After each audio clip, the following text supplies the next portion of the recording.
Special guest in conversation this week, how I have got this far into a career, and I haven't interviewed him, God alone knows. I've followed his career from the early days through appearing. I used to watch him all the time on Live from Her Majesty's. I could always tell when it was a Tom Jones night on there because that was when everybody went mad. I've read loads of books about him. I followed the career. I followed him on the television. I mean, he is so phenomenally successful. When I said to some people downstairs, young people, mind you, and I said, who have you got coming in? I said, we've got Sir Tom Jones coming in. And they went, can we come and watch? You see, Sir Tom Jones, you are the legend. Over the Top and Back is the autobiography. Loads of books about you. Yes. This is your book. This is my book. This is your book. Did you think it was time? Yes, because all these other books come out, you see, and they say autobiography on them sometimes. But it's not. I didn't write it. You know, a lot of the other ones. Yeah. And people think that they're misleading. So I thought it's about time that I did one that I believe in, and there's stories in there that people don't know. All the way from the beginning right up until now, the highs, the lows, and we have an album to accompany it. Yes. You know, it's they go hand in hand. You really. don't miss a trick, do you? Well, it's a fact. Yeah. You know, I mean, some of the tracks that we've used, because when I recorded this album, my producer Ethan Johns, he said this album sounds like an autobiography. I said, well, it's funny you should say that because we have one coming out, so they really go well together. It's a nice. I must say, congratulations on the rugby. I didn't want to say congratulations on the rugby. Well, yes, it was a surprise because I thought going into the second half that England looked like they were going to win. But then, of course, it all turned around and the Dragon came through. Much jubilation, I have to tell you. Where I live, Lynn, one of my, she's Welsh, and she said she screamed from her balcony. Yes. Wales, but she was so excited. Everybody was so excited because I don't think anybody really thought they were going to do it. Even you. No, not at that point. You know, I mean, at the beginning, I think they were both two great teams, and I don't think there was any favourite there. And as it was going, England looked like they were going to win. I mean, they were all the way into the second half, and I thought, oh my God, this is going to be sweaty palms. You know, this is it, yes. But all of a sudden, bump, you know, and that was wonderful. I have to be honest. I have a hankering for Welsh Wales. I've never been there. I support Max Boyce. You've never been there? I've never been. Oh, you should. I know. Go. I mean, I find it physically. It's so close. It's so close. Yes. I mean, Cardiff. I can drive. Yeah, I mean, straight down the M4. Yes. Or you can get the train from Paddington to Cardiff. It's easy. It's 2 hours. You're there. It's interesting. I've supported a group there called Only Boys Allowed. Oh, aye. Who I said. Very well. Yes. It's lovely. Boys from the valleys, and they formed a vocal group, and there's 134 of them in this particular one. Yes. Because there's so much unemployment in the valleys, and because there's so much deprivation, and people needed a boost. Yes. And singing is something that the bandmaster, the choir master, has said to them is cool. Well, it's always been like that. Yeah. I mean, that's why they created male voice choirs. It started from the coal mining days, you know, and they've always had that.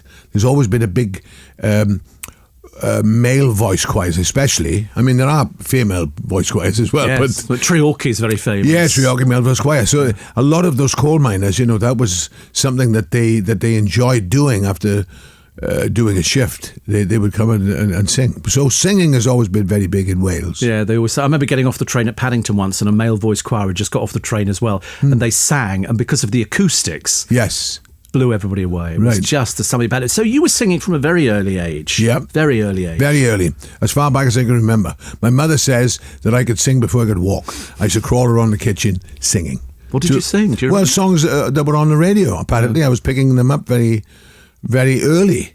And it was amazing. I mean, I've never known life without singing. It's always been there. Yes, it has. I remember even through the lean periods, and your career did take a dip at one point. Yes. Well, as far as recording was concerned, you know, that's what happened. But thank God the people have always been there, you see. When I was playing casinos, for instance, in America, a lot of, all the way through the 70s, I was playing arenas, you know, but then the hit records got a little slim, and so I would be playing casinos a lot, you know, but there were always people there. So I never went through a dip where you know, because some people can go on stage and think, oh my God, you know, there's nobody here or very few people here. So maybe the writing's on the wall, but that never happened to me. But my recording career did suffer because I was more interested, it seems to me now, that I was more interested in doing live stage shows. I thought that would be, that's my mainstay. But of course, you have to have records. You have to have records out there so people know that you're alive. Especially because I was in the States and I had a lot of country records. I recorded some country songs that didn't come out in Europe. So Europeans thought that I'd stop recording because they didn't get those records. So thank God that I did The Boy From Nowhere and then Kiss, and then of course we went on and on from there. I want to talk about the change actually, where I think your son Mark was very instrumental in going, listen, Dad, let's move in this direction. Let's go with the art of noise. Let's go down here. And all of a sudden, Tom Jones discovers a whole new audience. But prior to that, was I right in assuming that Joe Meek was the man who... Didn't he record 4 songs with you? At the beginning, 5. Yes, 5 songs. We did 5 sides with him in 1963. And nothing really happened with it, And afterwards, though, when I had It's Not Unusual, they put out a song called Little Lonely One, especially in the States, that Joe Meek had recorded. And it was a hell of a record. It was... I don't know why he couldn't get those early ones across, but he did try. I mean, I must say that he did try. It's just that my style of singing, I suppose, at that time was not in fashion because, the Beatles had just broken and the Stones, so there was sort of a lot of boy bands, a lot of young-looking... you fitted into the looking department. Well, I was the macho, I was the macho Welshman with the curly hair, and I don't think it was fitting there. But thank God I broke through in the end. But thank God for tight trousers, I always say. Well, this is it. In fact, it worked for you. Yes, it worked for me. For you. But sort of, so prior to that, when you were with Tommy Scott and the Senators, yes. Was that where Joe Meek picked you up from? Yeah. We were sending tapes around to different people, and Joe Meek heard my voice and said, I want to hear you. So we came from Pontypridd to London and recorded for Joe Meek. And he loved the way that I sang and my band played. And he made some really good records. Those early records that I did with Joe Meek were really, really good. Yes. And I always enjoyed his sound because he was an independent producer. And he was an engineer. The more I learned about Joe Meek, he was the engineer on Bad Penny Blues, for Humphrey Littleton. Yes. He made that record. He made it sound so great.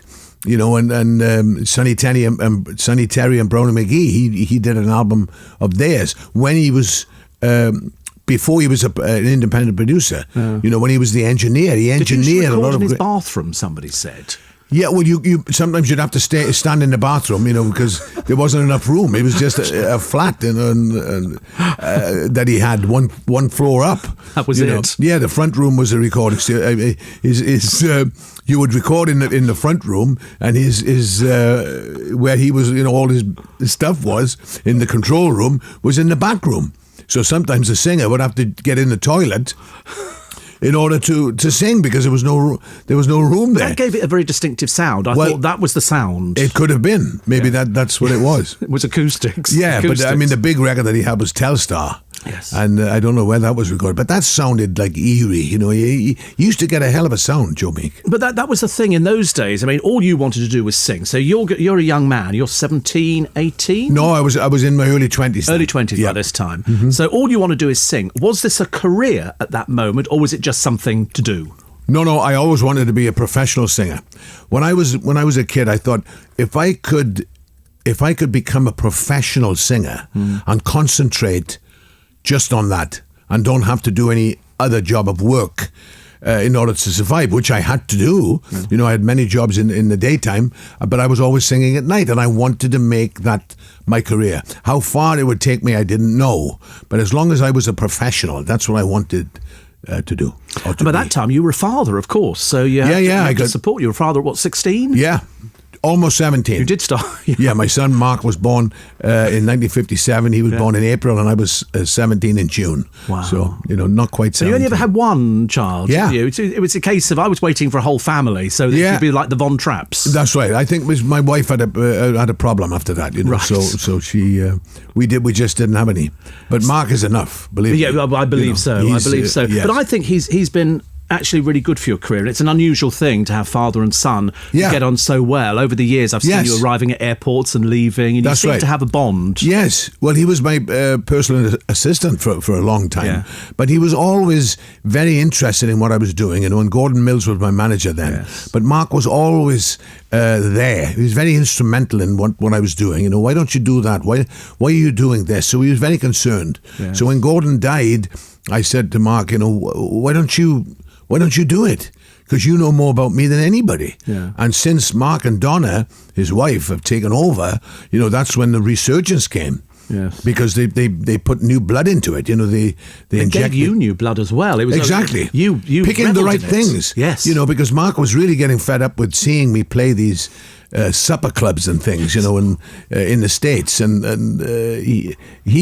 but he's proving he's proving it. He's worth it. Definitely. So that when I did, because we listened to The Boy From Nowhere, and that was the beginning of it, and Gordon Mills was dying, and Mark sort of jumped straight in there, and we did The Boy From Nowhere, and then Kiss right after that, which was Mark's idea. He said the Art of Noise are interested in you doing Kiss with them, and I think you should do it. I said, okay, let's give it a shot. And then it just went on from there.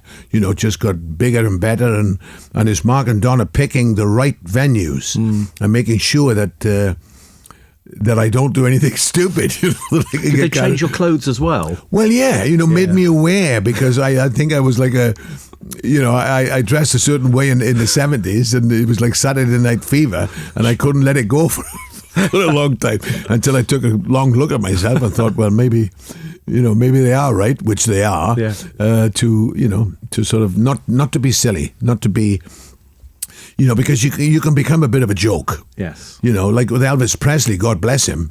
But people towards the end of Elvis's life, they were not taking him seriously because, and that bothered him. Yes. Well, listen, I want to talk about Elvis in a moment. There's an album, there's the autobiography. It's a weighty tome, but then when you ask Sir Tom Jones, and he does have the knighthood, he's crammed a lot in, and he shows no sign of slowing down. He's got part of a mini tour. He's got some audiences with. I mean, really, this man, there is no end of energy. So when we asked him what he had for breakfast, and he said a bit of fruit, I thought he's now on the health kick. More from Sir Tom after this. Special guest in conversation, his autobiography, Over the Top and Back. And believe you me, he's been over the top. He's been back. He's been out. He's been in. There's a new album which goes hand in hand with it as well, which is called Lost Suitcase. This man has lived out of a suitcase. So Tom Jones has lived out. You mentioned Elvis. There is no way that we could ever do any interview with you without mentioning Elvis. I met Priscilla, and that was exciting enough. To meet Priscilla, to think she was married to Elvis Presley. You had jam sessions with Elvis. Yes. In Vegas especially, because we both worked there at the same time. So did you finish at the shows and then meet up? And then get together, yes. Wow. Yeah. Wow. It was amazing. He was at the Hilton and I was at Caesar's Palace, and after the shows, we would get together. Mostly at his suite, because he'd like to get back to the Hilton. Yes. And then he'd get his singers up there, and a piano player, and we would just sing all night. And it was tremendous. I mean, we couldn't record any of it because the Colonel Parker. Yes. He didn't want any of that. He didn't want anything to slip away from him. He wanted to control the whole thing. Yeah. So it's just a shame that there's nothing recorded that Elvis and I sang. But we had a great time doing it. I mean, so the memories are with me, and Priscilla talks about it, because I'm still in touch with Priscilla. I see her. She looks fabulous. Yeah, in Los Angeles. And we talk about it. The first time we met was 68, and then I was in Hawaii with him in 69, and I got on great with Elvis Presley. We were on the same wavelength, He was really serious about his music. Yes, and very serious. Yes. Yeah. So towards the end of his life, he was starting to become, he got overweight, and people were not looking at him in the same way. And I think he lost interest because he fell into that thing that I started to fall into. Did you? A little later, doing live shows and not really keeping in touch with what's happening. Yes. What's going on. You must keep your finger on the pulse, you know. And Elvis could have done it with the right people. He could have done that. Yes, I agree with you. I think towards the end, when he'd put on weight, he had a lot of people who were just really after a piece of the action. Sure, of Elvis. they were all yes men. You know, that was the problem. And that was the great side. But you're right, he was passionate about his music. Totally. I've got a series of albums which I think came out on RCA, and it's the alternative recordings of some of his hits, which were either slower or faster, and he was talking to the sound engineer saying, "Oh, I think we'll do a little bit different." Yeah. And I used to think that's Elvis Presley. It doesn't get any bigger. But he knew what Presley. he wanted. Yes, I mean that Heartbreak Hotel, which was his first big hit that we knew worldwide. He had a lot of takes on that thing, you know. And they said, "Well, what else can we do with it?" He said, "It's just not right yet." And I think it was like 17 or 18 takes, which in those days were most things were done in one take, you know. But he wasn't satisfied until it was right. And he was very serious about it. Well, it's amazing. I think it's an indication of how big a star he was and still is, that people are still passionate about Elvis. You talk about him, but of course you were there, and that's what makes us so jealous, because you could call him a friend. You could pick up the phone and chat to Elvis Presley. And you could do that with lots of people. Well, I just did a song called Elvis Presley Blues, which is on it's on the album. On the album. Yes. And I played it to Priscilla in Los Angeles, you know, and she said, well, that is a great tribute, you know, because it's a tribute to Elvis's life. Yeah. You know, that's what it is. And she was thrilled with it. And Jerry Schilling was there, who was one of the Memphis Mafia, you know, who I'm friendly with. And I played it to them, and they both loved it. So, you know, I've got the rubber stamp from... Good luck. But you get the rubber stamp for everything. Why did you never do movies? Why did you not want to go down the movie route? Well, it was a mixture of things that... The things that were being offered to me were just like Elvis Presley, you know. I mean, he fell into that. He was waiting, and he said, "Okay, I'll do another musical, all right." But I want to get to it, and he thought he would get to more of a serious thing because he could act. Yes. And I felt the same way. I wanted to get something that was serious, but it never came my way. But you see, when you're making a lot of money, when you're manager at the time. You know, you're out on the road and you're making hit records and you're doing live shows. Movies they didn't make that much kind of money. You didn't get big advances for movies like you would, you know, with records and shows. So I think maybe that had things to do with it, because I've had producers come to me that were there then, and they said the reason that we sent you scripts, but Gordon always blanked them, so you never got to... Because Gordon was looking after you, Engelbert, and Gilbert O'Sullivan as well. Yeah, I remember seeing a photograph of you with the Rolls Royces. Yes. And I remember thinking, you're not done badly. Well, but I think he liked to keep us out on the road there, you know, to keep the money rolling in. Yes. And to do a movie is chancy, you see. Yeah. So I don't think... so I think that was the reason. But I would have liked to have had a go at it. But then again, my first love, and always will be, is singing.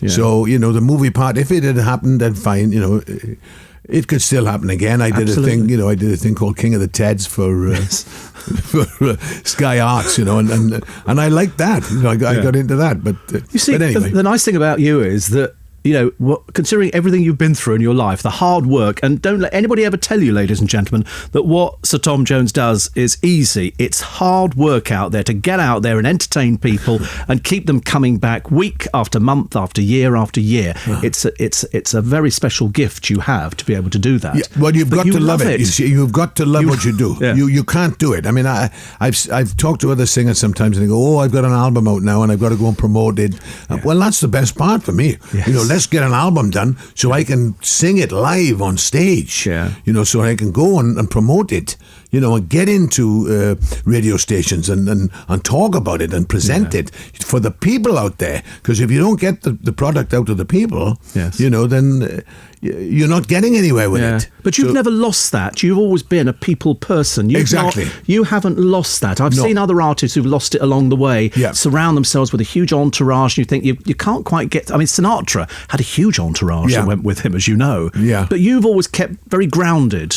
Well, I like people. I really do. I mean, I'll talk to people, And how? And I do, though. I mean, I would be talking to somebody. Sometimes I'll do an interview and they go, "You do interviews very easily." And I say, "Yeah, well, if I wasn't talking to you, I'd be talking to somebody.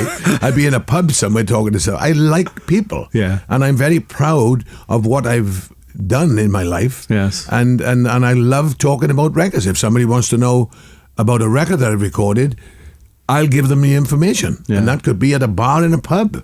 Doesn't matter. Doesn't matter. Yeah, you were the last man to have a Bond theme hit with Thunderball. Yes. Sam Smith has just got to #1 with his. Yes, I haven't heard it yet. You must hear it. It will strike you. It's a bit Michael Jackson Earth Song. Mm-hmm. I only say that because that appears to be the riff that runs through it. Yours, because your voice is, you're a rich baritone.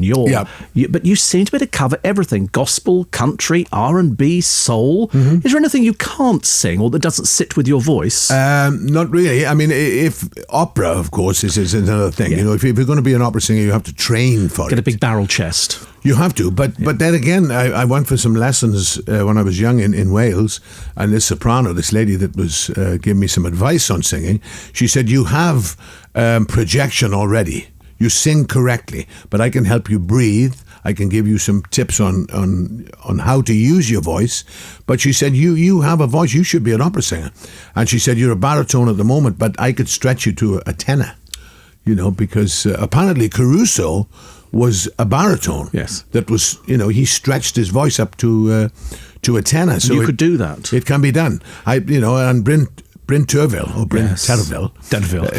He said that you could have been an opera singer with the right training, and I agree with it. But my love, you see, is the bluesy based. I love the blues. I love things to do with gospel, blues, country, soulful kinds of things. Yeah. And with opera, you have to do it a certain way, and it doesn't give you that much opportunity to go bending notes. You can't. Yeah. You can't. You have to sing it a certain way. Because what you like doing is coming out on stage with a band behind you. Yes. That's what you and do. Play with it, and see what happens. Get the basis of a song, but then you can different nights. You can put things into it, but you can't do that with opera. It has to be a certain way.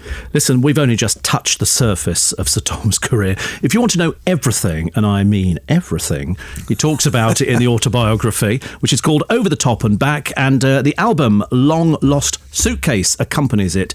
It's been a real thrill. Thank you. Thank you. I do find it slightly depressing, this obsession with celebrity for its own sake. Especially with social media, everyone thinks everyone wants to be a star in their own movie in their head. With Instagram and the like, people just